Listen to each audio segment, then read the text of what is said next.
The Constitution provides that seats in Lok Sabha must be allocated to states in proportion to their population. Further, constituencies within each state should have roughly the same population.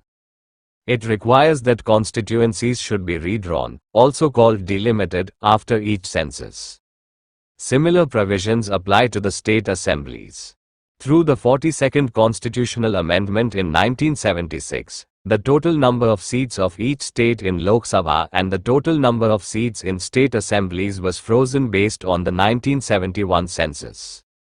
This freeze was initially applicable until the publication of the first census after 2000. The 84th Constitutional Amendment in 2001 extended this freeze until the publication of the first census after 2026. This was done as a motivational measure to enable the state governments to pursue agenda for population stabilization. The 106th Constitutional Amendment in 2023 introduced reservation of 1/3 of seats for women in Lok Sabha and state assemblies. This reservation will be based on the first census after the commencement of the 2023 Act. The reference date for the ongoing census is March 1, 2027.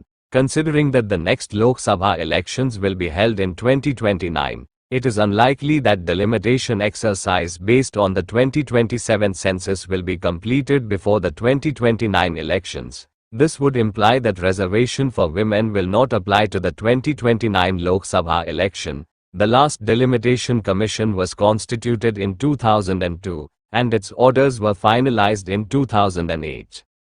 3 bills have been introduced in Lok Sabha on April 16, 2026. I. The Constitution, 131st Amendment, Bill, 2026. E. The Union Territories Laws, Amendment, Bill, 2026. And E. The Delimitation Bill, 2026. These bills increase the size of Lok Sabha, seek to enable delimitation based on the 2011 census, and enable reservation for women to be based on this delimitation. The Union Territories (UTs) Laws Bill gives effect to similar provisions in cases of Puducherry, Delhi, and Jammu and Kashmir. Key features delimitation to be in proportion to population. The Constitution Amendment Bill reverts to the principle of each state having seats in proportion to its population. This implies that Lok Sabha constituencies across all states will have roughly the same population. Parliament to decide the census to be used for delimitation. The Constitution specifies that delimitation will be carried out after every census, and will be based on that census. The Constitution Amendment Bill authorizes Parliament to pass a law to determine when delimitation will be undertaken, and which census will be used. A separate bill, the Delimitation Bill, 2026, provides that the latest published census as on the date of the constitution of the Delimitation Commission will be used. This implies that the 2011 census will be used for the next delimitation.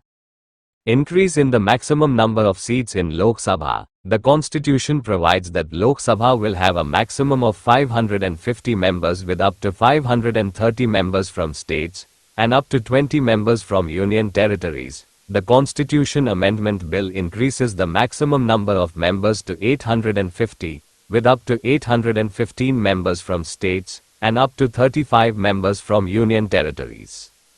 Commencement of reservation for women. The 106th Constitution Amendment Act, 2023 introduced reservation of 1/3 of seats in Lok Sabha and state assemblies for women. The reservation will come into effect based on the first census after the commencement of the 2023 Act. The Constitution Amendment Bill removes this requirement. Appointment of the Delimitation Commission. The Delimitation Bill, 2026 empowers the central government to constitute a delimitation commission to carry out delimitation. It will comprise I. A chairperson who is or has been a Supreme Court judge. E. The Chief Election Commissioner or an Election Commissioner nominated by the Chief Election Commissioner, and E. The State Election Commissioner of the concerned state. The central government will appoint the chairperson.